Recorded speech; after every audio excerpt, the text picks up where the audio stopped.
मित्रा नाम का व्यक्ति, जिसकी दुकान सिर्फ लोगों के बारे में झूठ फैलाकर चलती है, उस व्यक्ति द्वारा अभी कुछ समय पहले एक पॉडकास्ट में सौरव दास पर लगातार गलत आरोप लगाए गए। सौरव के घर को लेकर मिस इन्फॉर्मेशन फैलाई गई और उसी मिस इन्फॉर्मेशन के कारण आज सुबह कई यूट्यूबर्स, इन्फ्लुएंसर्स सौरभ के घर पहुंच गए। उनमें से कुछ लोगों ने घर में घुसने की भी कोशिश की और पूरी तरह से सौरभ की और उसके परिवार की निजता का उल्लंघन किया। अभिजीत अय्यर मित्रा, जिसको बड़ा मजा आता है इस तरह की उल्टी सीधे बातें फैलाने में, लोगों को भड़काने में, मिस इन्फॉर्मेशन फैलाने में, उसको हम ये बता देना चाहते हैं कि ये चीजें एक हद तक ही टॉलरेट की जाएंगी। आप सीजेपी के प्रवक्ताओं पर, हमारी टीम पर अगर इस तरह के झूठे आरोप लगाएंगे तो या तो आपके पास उनका प्रूफ होना चाहिए, वरना अगली मुलाकात सीधे आपसे कोर्ट में होगी।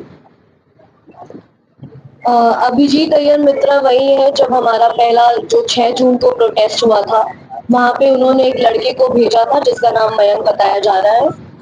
वो उस लड़के ने वहां पे आके मीडिया से बात करी थी, जहां पे उन्होंने भारत के लिए ऐसे स्टेटमेंट्स दिए थे जहां पे वो दंगे जैसी सिचुएशन क्रिएट करना चाहते थे। जब वो वीडियो वायरल हो गई सोशल मीडिया पे और जब राइट विंग सेल ही उस लड़के को ढूंढने लगे, तो अभिजीत अय्यर मित्रा सामने आए और उन्होंने बोला ये मेरा जूनियर है, इसको आप लोग कुछ मत करो। और उन्होंने पूरा बचाने की कोशिश करी, बोला कि मैंने ही उसे वहां पे भेजा था ग्राउंड रियलिटी के लिए, लेकिन वो लड़का जो वहां पे वो करके गया था वो कोई ग्राउंड रियलिटी लेने नहीं आया था।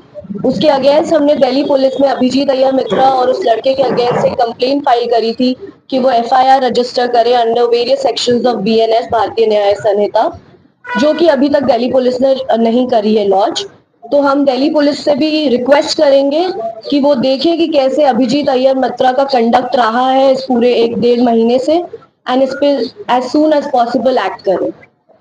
तो जो दिल्ली पुलिस 15-15 साल के बच्चों को परेशान कर रही है, उसी दिल्ली पुलिस से निवेदन है कि अभिजीत अय्यर मित्रा के खिलाफ जो हमारी कंप्लेंट लॉन्च की गई थी, जहां पे उसने बकायदा मयंक को भेजा है भारत विरोधी नारे लगाने के लिए, हमारे आंदोलन को खराब करने के लिए, उसके खिलाफ सही धाराओं में एफआईआर दर्ज की जाए।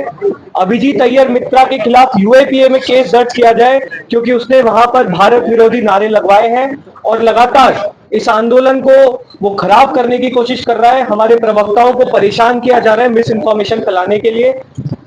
तो दिल्ली पुलिस से हम रिक्वेस्ट करते हैं अभिजीत अय्यर मित्रा के खिलाफ तुरंत एक्शन लिया जाए।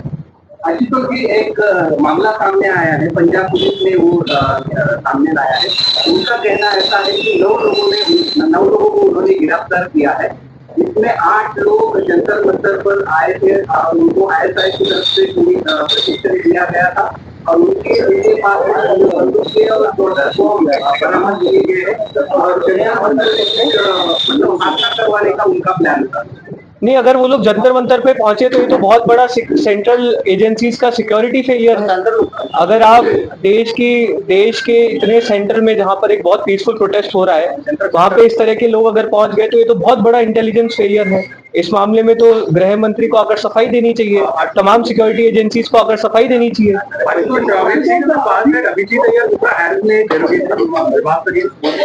And you also saw Sanjay Dixit talking of 15-year-old. Does the BJP formally plan to take this to court against these two particular individuals? So we have already filed, as Ratna said, a complaint was already filed against Abhijit Ayyar Mitra and Mayank for the anti-national statements that were given on record. Mayank was sent by Abhijit to incite hatred and incite violence on the protest side. We have already submitted a written complaint, and as far as Sanjay Dixit is concerned, we are exploring our legal options. Strict legal actions will be taken if this continues, especially by Abhijit Mitra. Was there any family members present during the incident? Yes, there were members present inside the house when today's event happened. अभी तक आपने जो किसी member का नाम direct और family member how you look into this plan और to attack security नहीं, हम इन लोगों से डरने वाले नहीं हैं। ये इनके एक बहुत क्लासिक प्लेबुक है, जहाँ पर ये पहले आपको कुचलने की कोशिश करते हैं, आंदोलन को दबाने की कोशिश करते हैं। आंदोलन इनसे दबा नहीं तो हमारे खिलाफ उल्टी सीधी बातें की गई, वो भी लोगों ने जब नहीं स्वीकारी तो ये लोग वायलेंस फैलाने की कोशिश कर रहे हैं। लगातार प्रोटेस्ट साइट पे भी आप लोगों ने देखा होगा किस तरह से हमारे कार्यकर्ताओं के सर फोड़े गए, दीपके पर जयपुर में हमला किया गया, उस पर दिल्ली में इंक फेंकी गई, और अब इस तरह की घटनाएं हो रही है जहां पर हमारे सीनियर लीडर सौरभ के घर पर लोग भेजे गए हैं, उन्हें परेशान किया जा रहा है, उनके खिलाफ एक पूरा कैंपेन चलाया जा रहा है, नफरत फैलाई जा रही है। ये बहुत क्लासिक प्लेबुक है, लेकिन हम सिर्फ इतना ही कहना चाहेंगे कि अब तो सुधर जाओ, अब तो देश ने भी तुम्हारी असलियत देख ली है। सही मुद्दों पर काम करो, जनता से बात करो। अगर अभी भी अपनी एनर्जी सिर्फ और सिर्फ हिंसा फैलाने में, झूठ फैलाने में लगाओगे तो तुम्हारी बची कुची इज्जत भी इस देश की जनता में खत्म हो जाएगी। Are you positive that the Delhi police will look into it, given their track record in such cases that they have gone after you? No, the Delhi police needs to answer this. It's almost been already a month and a half since the written complaint was given against Abhijit Mitra. So I am not sure why is Delhi police sleeping on that comment. On that complaint, they need to register an FIR. This is a very serious issue. Anti-national statements were raised by someone who was sent by Abhijit. And Saurabh left for Delhi? No, he's very much here. He's very much here. He's of course, as you can imagine, he's disturbed by what happened today morning. He's really concerned about the security of his family, and so are we. But we want to make this clear. हम इनसे डरने वाले नहीं हैं। इस तरह की हरकतों से आप इस देश की जनता में गुस्सा और बढ़ा रहे हैं, और देश की जनता अगर एक बार गुस्से में आ गई तो फिर आपकी सरकार की बची कुछ इज्जत भी खत्म हो जाएगी। पश्चिम बंगाल में भी एक आदमी को अरेस्ट किया गया है और पश्चिम बंगाल पुलिस ने कहा है कि उसको जंतर मंतर में जाकर पुलिस का ड्रिल पंचर ऐसा घुमा जाए, इसका भी उसको प्रशिक्षण दिया गया था। मतलब जैसे पंजाब पुलिस ने कार्रवाई की, पश्चिम